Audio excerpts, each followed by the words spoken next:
ఎల్కానా అనే మనిషికి ఇద్దరు భార్యలు ఉండేవారు, పెనిన్నా మరియు హన్నా. పెనిన్నాకు పిల్లలు ఉండేవారు, కాని హన్నాకు పిల్లలు లేరు. అందువల్ల ఆమె గుండె నిండా దుఃఖంతో ఉండేది. పెనిన్నా తరచుగా ఆమెను ఆట పట్టించేది.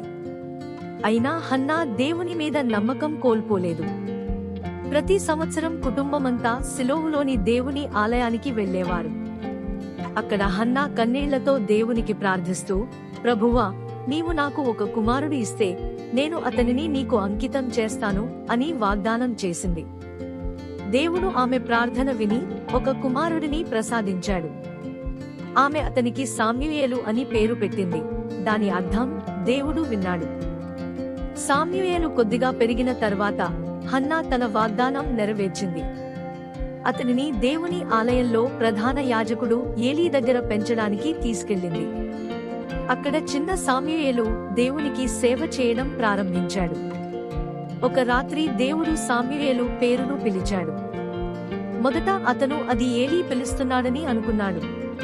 చివరికి ఏలీ చెప్పినట్లు, ప్రభువా, నీ దాసుడు వినుచున్నాడు అని సమాధానం ఇచ్చాడు. అప్పుడు దేవుడు తన వాక్యాన్ని సామ్యూయేలుకు తెలియజేశాడు.